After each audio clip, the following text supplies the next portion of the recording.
Welcome back to our channel సగటు పిల్ల. ఈరోజు మేము ఒక రెసిపీ చేయబోతున్నాం, అదేంటో మీరు కూడా చూడండి. సో ఇప్పుడు మేమైతే 1/2 kg గోధుమ పిండి తీసుకున్నాము. కొంచెం ఆయిల్ యాడ్ చేస్తున్నాను. నెక్స్ట్ నేను దీంట్లో కొంచెం సాల్ట్ యాడ్ చేస్తున్నాను. ఇలా దీన్ని బాగా మిక్స్ చేసుకోవాలి. నెక్స్ట్ నేను దీంట్లో వాటర్ యాడ్ చేస్తున్నాను. సో ఇలా మెల్లిమెల్లిగా యాడ్ చేసుకోవాలి. ఒకేసారి ఎక్కువ పోసినా కూడా చాలా చిక్కగా అయిపోతుంది. ఇలా కొంచెం తీసుకోవాలి. ఇలా కొంచెంతో ఇలా ప్రెస్ చేసి ఇలా సన్నగా అయ్యేదాకా ఇలా చేస్తూ ఉండాలి. చేసిన తర్వాత ఇది అదంతలో అదే పిండిలో మిక్స్ అవుతుంది.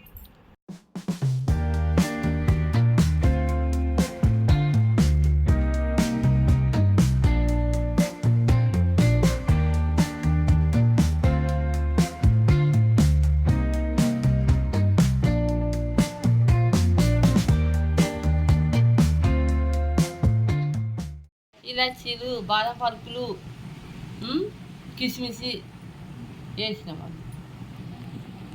బాదం పలుకులు ఫస్ట్ ఇలా వాటర్ హీట్ చేసుకున్న తర్వాత దీంట్లో బాదం, కిస్మిస్, ఇలాచీలు వేసి ఇట్లా మరగనివ్వాలి. దీంట్లో వేసినాక పాలు పోయాలి.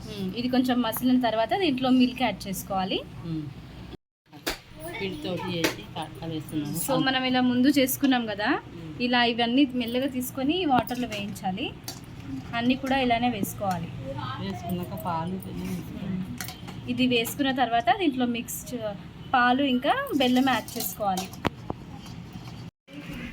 సో ఇలా దీంట్లో కొంచెం బెల్లం యాడ్ చేసుకోవాలి.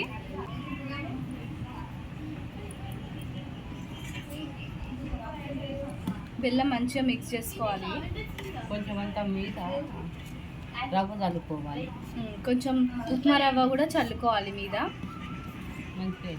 ఇంకా మంచిగా అవుతుంది ఉప్మా రవ్వ వేస్తే. అండ్ నెక్స్ట్ దీంట్లో మిల్క్ యాడ్ చేసుకోవాలి. ఇంతేగా మిల్క్ యాడ్ చేసుకోవాలి, కలుపుకోవాలి, అంతే.